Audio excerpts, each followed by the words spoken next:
Allez, on retourne sur ce plateau pour parler maintenant santé avec Love Okako qui va nous rejoindre dans quelques instants. On parlera importance d'une ordonnance médicale et dans le dossier du jour, le rôle de parents pendant la période de la publication de résultats. Ça sera avec Jerez Lumbou dans quelques instants.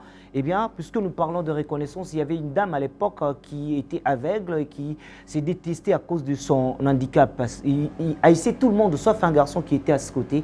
Et cette dame disait à ces garçons-là, le jour où je veux retrouver ma vue, je vais t'épouser. Et finalement, le jour avancé, le garçon a décidé de lui offrir ses yeux. La dame, après opération, quand on a enlevé ses bandeaux, a retrouvé la vue. Mais bien sûr, a dit au garçon, le garçon lui a posé la question, veux-tu maintenant que tu as retrouvé la vue, veux-tu m'épouser? La fille a regardé le garçon qui n'avait pas de vue, a dit donc, moi je ne peux pas continuer à vivre. Je connais donc ceux qui souffrent aux côtés de ceux qui n'ont pas la vue. Et donc, le garçon a été très déçu et est reparti chez lui avec beaucoup de larmes, tout en écrivant une lettre à la fille.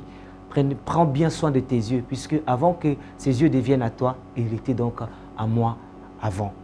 Eh bien, c'est comme ça la vie. Il y a plusieurs personnes dont nous faisons du bien, ne sont toujours pas, en tout cas, reconnaissants. Eh bien, on va parler santé, on n'est même pas là. C'était justement pour compléter notre proverbe du jour. Love Okako va nous rejoindre justement sur ce plateau Love. Bien sûr, effectue également son entrée avec des roses choisies, comme on dit. Bonjour. Bien arboré ce matin. Vous pouvez vous installer. Comment allez-vous ce matin? Je veux bien, merci.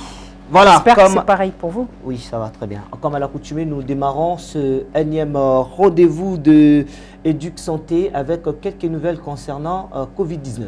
Oui, c'est vrai que ça fait quelques jours que nous n'avons plus donné de chiffres en ce qui concerne l'évolution de la pandémie à Kinshasa et dans le reste des provinces de la République démocratique du Congo. Alors aujourd'hui, pour les bulletins d'hier mardi, le bulletin de mardi qui sort généralement pour le mercredi, il y a eu 28 nouveaux cas confirmés, 8 à Chopo, 6 à Kinshasa, 6 au Nord Kivu, 3 au Haut-Katanga, 2 au Haut-Ouélé, 2 Kasaï central et 1 au Sud Kivu. Donc il y a 10 personnes guéries depuis, 0 cas de décès. Depuis les débuts de la pandémie déclarée le 10 mars en 2020, le cumul des cas est donc de 10 659, dont 10 658 cas confirmés et un cas probable. Et au total, il y a eu 272 ou 272 cas de décès, donc 271 cas et un cas probable. Alors, qu'est-ce que vous avez constaté depuis la levée de l'état d'urgence? Est-ce que les Congolais de plus en plus respectent le geste barrière ou on s'est donc trépigné? Ça, je ne peux pas l'affirmer parce que je me dis que s'ils pouvaient le faire, on aurait pu déjà éviter le stade de contamination, mais on ne se relâche pas, nous non plus, pour la sensibilisation. On continue de sensibiliser parce qu'il y a encore d'autres qui, jusqu'à présent, disent que le corona n'a jamais existé à Kinshasa, en République démocratique du Congo. Ce sont des questions liées à la politique, mais on doit vraiment marteler dessus pour dire au public qui nous suivent que la Covid-19 sévit réellement à Kinshasa, sauf que peut-être notre position par rapport à la zone, l'Afrique subsaharienne, et puis les climats ainsi que notre mode de vie et hygiène de vie ne permet pas ce qu'il y ait des cas assez exagérés comme c'est dans d'autres continents. Mais sinon, le plus important, c'est de continuer de respecter le geste barrière qui sont très importants dans la prévention de la lutte contre la Covid-19. Allez, ce matin, nous allons jouer les prolongations de la journée internationale, on dira la journée mondiale dédiée aux pharmaciens. Et bien, comme c'est un jeudi, on ne dira pas un jeudi de trop, mais justement, nous avons profité de cette euphorie pour pérenniser en tout cas ce sujet, pour enfoncer les clous de bout en bout en ce qui concerne l'ordonnance et pourquoi pas l'importance des pharmaciens, l'importance d'une ordonnance médicale. Ça sera donc le sujet de ce matin concernant Éduc Santé. Mais Gulit, il est l'heure et vous savez que l'heure est des rigueurs. Je voudrais qu'on commente on va d'abord donner justement du goût. Oui, avant que Caleb Moukendine puisse nous donner la pub puisqu'il est passé par là, je le vois nous regarder. Donc l'ordonnance médicale, c'est en fait ces petits documents que nous ramenons à la pharmacie pour se procurer des produits pharmaceutiques. Alors cette ordonnance-là a des normes auxquelles elle doit répondre. parce qu'il ne suffit pas d'avoir un bout de papier, noter quelques hiéroglyphes sur ce papier-là pour dire que c'est une ordonnance. Il y a quand même certaines normes. Alors, après la pub, nous allons bien sûr découvrir quelles sont les mentions qui doivent se retrouver dans ces petits documents pour que cette ordonnance-là soit validée du pharmacien, du médecin ainsi que du client. Allez, retenez, je rappelle, la vie est courte. À un certain moment, nous devons transgresser les règles, aimer véritablement, pardonner rapidement et surtout ne jamais oublier ce qui vous fait sourire. Bien sûr, ce qui vous fait sourire chaque matin, c'est Duc Matin chez vous, à travers justement cette page publicitaire.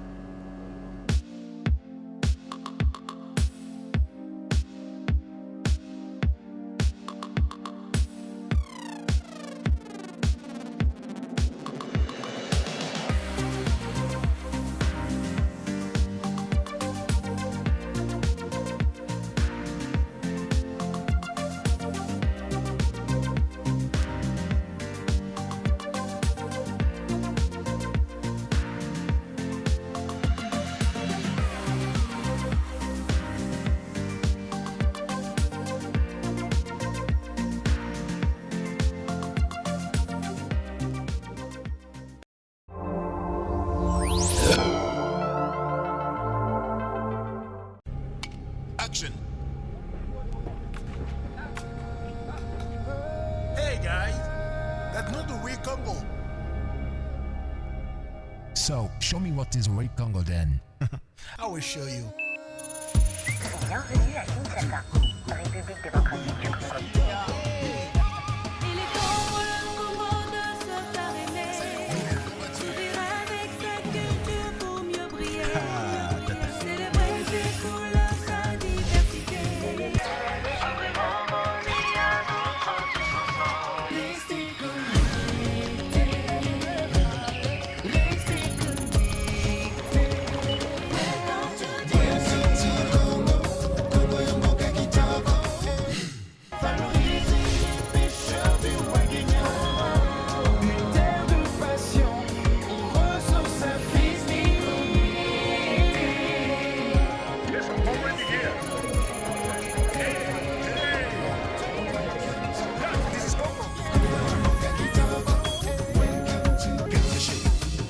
Quand tu dis RTL, le réseau des smartphones.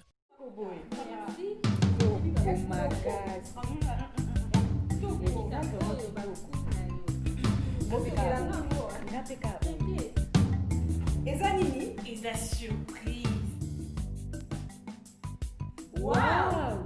Les coques liquides vaisselle! Et bah copine, eza les coques liquides vaisselle avec une formule super dégraissante et un bon parfum. Tikana sokolelo basani. Naza na les coques liquides vaisselle nanga. Découvrez le nouveau liquide vaisselle, le Coq. Grâce à sa formule super dégraissante, le Coq liquide vaisselle dégraisse et élimine toute trace de gras, même les plus difficiles. Le Coq liquide vaisselle vous permet un rinçage facile et un séchage rapide. Le Coq liquide vaisselle, une formule super dégraissante pour une vaisselle éclatante et sans trace. Qualité Marsavco, la gamme du maître. Nous touchons votre vie à chaque pas. Encore, je veux encore. Dole le kaye tope yaourt, yango ekangi masolo, kwete kwe na RDC. Okoki kozwa, yaourt na yondeko, ya 70 grammes, to 125 grammes, to 500 grammes. RDC mobimba, balingi le kaye, pe yaourt, dole, ezana mokoki pe agité.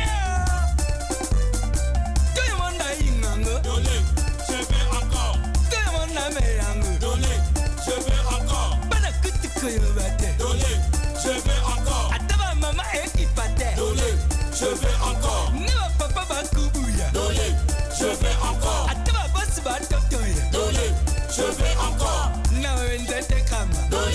Je vais encore. Et peut-être pas tu la matode. Je vais encore. Pas la pizza de yingangu. Je vais encore. Doye bisous. Aranagata kindi. Je vais encore. Dolé à Sikaya 100 grammes na 500 francs. Grenadine, pina colada na banane. De lait, on en veut encore.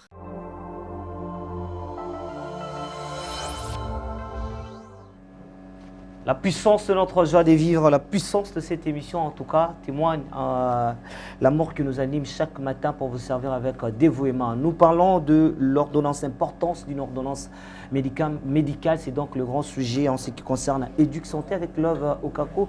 Déjà sur ce plateau, à arborer le rose, à sortir avec un blanc. Justement pour faire ça rayonner. vous arrange bien de mettre un accent sur mes couleurs apparemment. Oui, justement, parce que vous avez accentué, c'est là aussi dans votre maquillage. Importance d'une ordonnance médicale, nous allons croire que ça va également faire rayonner ceux qui s'adonnent à la recherche et pourquoi pas à la découverte et surtout à la connaissance, puisque nous sommes dans un rendez-vous où on dit divertissement intelligent. Okay. Importance d'une ordonnance médicale, vous étiez en train de définir justement une ordonnance. Oui, pour ne pas trop finir la matière parce qu'il y a une vidéo prévue, mais j'aimerais quand même rappeler que il n'y a pas longtemps, vous avez reçu une pharmacienne qui parlait de la journée mondiale des pharmaciens, qui milite à ce que nous ayons de produits sûrs et efficaces à la portée de tout le monde. Donc c'est vrai que le secteur pharmaceutique plutôt en République démocratique du Congo connaît beaucoup des difficultés en ce qui concerne la qualité même de produits et le respect même ou soit la prise de connaissance du rôle même du pharmacien. On pense plutôt que c'est lui qui vend à la pharmacie, c'est celui-là qu'on appelle pharmacien. Or, toutes ces personnes étrangères que nous trouvons dans les pharmacies ne sont pas de pharmaciens et ne sont pas à leur place. Alors, ces pharmaciens militent pour que chaque fois qu'un malade ou une personne se pointe dans une pharmacie, trouve un pharmacien qui a la connaissance de tous les composants d'un médicament pour être servi selon les recommandations du médecin. Voilà, à Kinshasa, il sévit un phénomène où on se procure de produits pharmaceutiques sans ordonnance et parfois à des prix ou des produits de mauvaise qualité, des produits avariés peut-être par mauvaise exposition. Alors je propose que nous suivons Arlette Lumingu, que vous avez reçue d'ailleurs, qui va un peu nous expliquer quelles sont les mentions que doit contenir une ordonnance pour qu'elle soit réellement validée chez le médecin, par le pharmacien et surtout par le client, parce qu'on dit qu'une ordonnance, c'est une sécurité à la fois pour ce triangle-là que je viens de citer tantôt. Très bien, le triumvirat, médecin, patient et pharmacien. D'ailleurs, on rappelle le thème retenu au niveau national pour cette journée mondiale de pharmaciens, c'était la pharmacie aux pharmaciens. On écoute ici cette pharmacienne qui nous parle sans embâche de ce dossier concernant une ordonnance.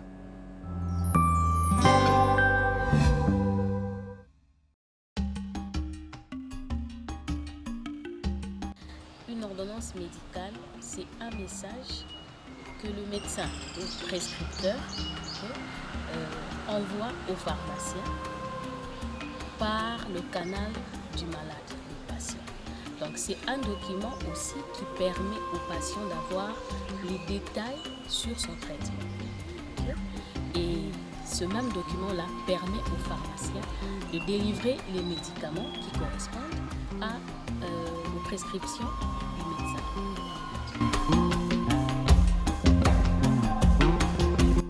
Une bonne ordonnance doit contenir certains éléments qui ne doivent pas manquer. Je commence d'abord par l'identité du patient, qui est très important. L'identité du patient, son nom, le sexe, l'âge. L'identité du médecin, le nom du médecin, son numéro d'ordre, vraiment si c'est un médecin ou si c'est un prescripteur, puisqu'il y a aussi certains professionnels de santé qui peuvent prescrire, entre autres les chirurgiens dentistes, certains infirmiers, mais à des médicaments vraiment bien limités. Alors, l'identité du médecin, son numéro d'ordre, son nom et sa signature. Et ensuite, bien entendu, les médicaments qui sont prescrits aux malades. À partir de l'ordonnance, voir qui a prescrit ces produits, s'il en est autorisé. Troisièmement, vous avez la sécurité du patient, mais aussi du prescripteur. Et quatrièmement, vous avez la sécurité du pharmacien qui délivre le médicament. Mais à partir de l'ordonnance aussi, vous pouvez faire le suivi du malade. Okay? Et en dernier lieu, l'ordonnance est très importante parce que ça permet au fait et aux pharmaciens, aux médecins et aux malades de faire bon usage des médicaments, ce qu'on appelle l'usage rationnel des médicaments. Il est nécessaire d'avoir une ordonnance médicale. Je vais citer par exemple des antibiotiques, l'oxycycline, je ne sais pas moi, ciprofloxacin, etc. Les antibiotiques nécessitent obligatoirement une prescription médicale. Les stupéfiants, les psychotropes, certains anti-inflammatoires nécessitent les prescriptions médicales.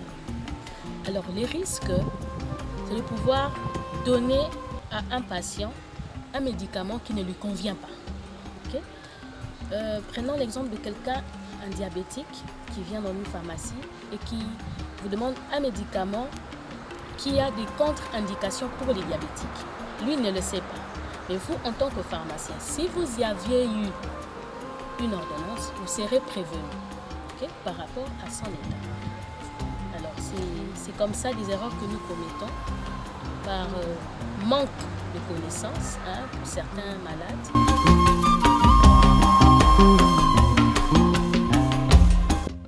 Au médecin, j'aurais une recommandation à faire, c'est-à-dire qu'il faudrait faire bon usage des médicaments. Quand je dis bon usage des médicaments, il faudrait prescrire le bon médicament au bon patient, au bon moment, et à la bonne dose et surtout à un bon prix. Là, c'est le principe de 5P. Aux malades, je veux demander de faire confiance aux pharmaciens. Okay? De faire confiance aux pharmaciens, parce que le pharmacien, c'est lui le garant du médicament. Il a passé des années à la faculté de pharmacie pour étudier les médicaments. Alors, venir demander des médicaments sans conseil, sans prescription médicale, ça peut arriver que vous vous en sortiez bien, mais parfois, ça peut créer des risques. Et aux pharmaciens, je demanderai, soit je vais suggérer à mes amis pharmaciens, de continuer cette lutte. Nous sommes déjà dans une lutte où vraiment nous voulons nous faire sentir au sein de la population, que la population puisse connaître en fait, la valeur du pharmacien, que la population connaisse l'importance du pharmacien. Et ce n'est pas le patient qui viendra le faire à notre place, c'est nous-mêmes pharmaciens qui sommes dans l'obligation de faire ça.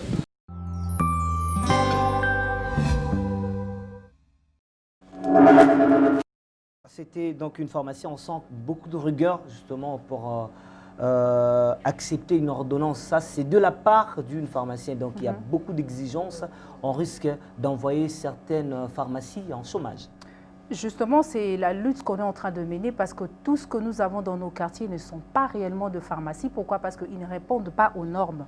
Déjà, pour tenir une pharmacie, il faut répondre à certaines recommandations édictées par l'Ordre national des pharmaciens. Alors, il y a certains produits qui nécessitent une température faible pour la conservation. Alors que ce que nous rencontrons dans nos marchés, dans le Ligablo ou boutique de mort, comme ils aiment bien l'appeler, ne répondent pas aux normes. Alors, la chaleur, les médicaments exposés à la chaleur font en sorte que le médicament perd sa qualité. Et lorsqu'on prescrit ce genre on administre plutôt ce genre de produits aux malades, ça peut aussi créer d'autres dégâts qui peuvent occasionner la mort. Alors, il est très important pour le client qui vient acheter le médicament que le médecin lui prescrive ces produits sur une ordonnance conforme. Pourquoi? Parce qu'en cas de problème, on peut toujours recourir au médecin par rapport à son numéro d'ordre. Le numéro d'ordre, c'est le numéro qui reconnaît le médecin à l'ordre de médecin et au pharmacien à l'ordre de pharmacien.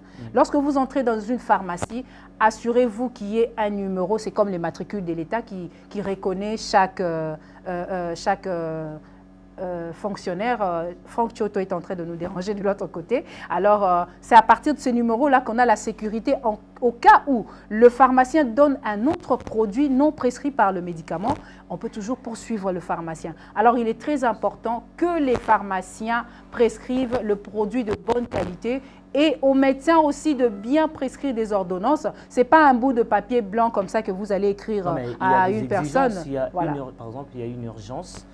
Pour le premier soin, on peut justement utiliser un bout de papier. Toujours avoir des ordonnances dans une pharmacie, ça peut se fabriquer, mais que ça doit répondre non, chez vous, aux à la normes. maison, il faut Ça Oui, nécessite en chez tout nous, cas une à la urgence. maison, on a toujours un petit coin dans l'armoire qu'on appelle petite pharmacie, où on peut trouver du paracétamol, simplement trousse. parce que trousse de secours, comme on l'appelle, d'ailleurs c'est l'expression, qui aide au fait à remédier aux petits soucis de santé d'urgence. Par exemple, une fièvre, on sait qu'on peut prendre du paracétamol et puis baisser. Mais lorsqu'il s'agit dans cette trousse-là, mais vous voulez vraiment, c'est une urgence. Lorsqu'il s'agit d'aller en pharmacie, lorsqu'il s'agit d'aller dans une pharmacie, d'ailleurs, on n'est pas médecin, on n'est pas pharmacien pour prescrire, ou encore personnel de santé pour prescrire un produit. Vous connaissez très bien. Un paracétamol, je peux donner à quelqu'un, mais les anti-inflammatoires, les antibiotiques et certains stupéfiants, je n'en prescris pas. Vous connaissez très bien, vous maîtrisez vos malaises, et ces malaises arrivent.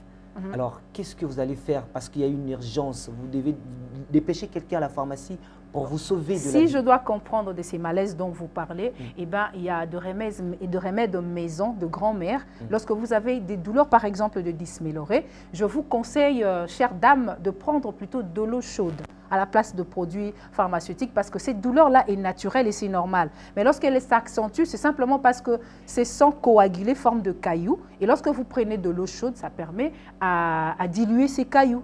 Lorsque vous prenez de produits qu'on connaît le nom, que je ne peux pas faire la publicité ici, ces produits-là, à longueur, peuvent causer aussi d'autres maladies. Parce qu'on dit les anti-inflammatoires, par exemple, ça peut vous donner de la gastrite, ça peut occasionner aussi des ulcères qui va cheminer vers les cancers. Et c'est très dangereux parce que vous pouvez pourrir votre matrice, votre col, votre estomac, simplement par la consommation des anti-inflammatoires. Ça, j'en sais quelque chose. Seul le médecin, c'est le médecin et puis le dosage aussi. À la maison, on ne sait pas dire, voilà, Gulite pèse combien, par exemple, ce matin, si je vous pose la question. Vous, peut-être, vous connaissez votre poids parce que vous le faites chaque mois. Mais ce n'est pas tout le monde. Or, les produits se donnent selon l'âge et le poids du patient. Donc, des précautions que vaut mieux aller chez un bon pharmacien ou chez un bon médecin pour se prescrire le produit qu'il faut à votre problème de santé. Justement, vous verrez dans une ordonnance, il y a toujours des indications, l'âge, le nom, sexe aussi, parce qu'on se dit qu'il y a certaines maladies qui sont plus dangereuses chez l'homme que chez la femme, ou soit chez l'enfant que chez l'adulte. Ça, c'est très bien. Merci beaucoup, Love Okako. Conseil gratuit, il faut toujours aller à l'hôpital, consulter un médecin, et puis un médecin doit toujours prescrire le médicament. Et toujours choisir une bonne pharmacie tenue par un pharmacien. Merci beaucoup. Eh bien, on continue, on peut oublier tout ce qu'on a dit, on peut oublier tout ce qu'on a fait, mais on n'oubliera jamais ce qu'on vous a fait sentir ces matins. Mais alors, vous faites pour sentir quelque chose, faites-nous sentir votre intelligence à travers ce jeu. Répondez, c'est aussi simple. La première dame qui a dirigé, la toute première dame qui a dirigé une assemblée nationale en République démocratique du Congo, c'est à vous de répondre au numéro affiché. Alors, nous attendons avec impatience vos réponses, le jeu, avant de recevoir Cherès Lumbu qui trépigne également d'impatience pour discuter avec vous sur ce plateau.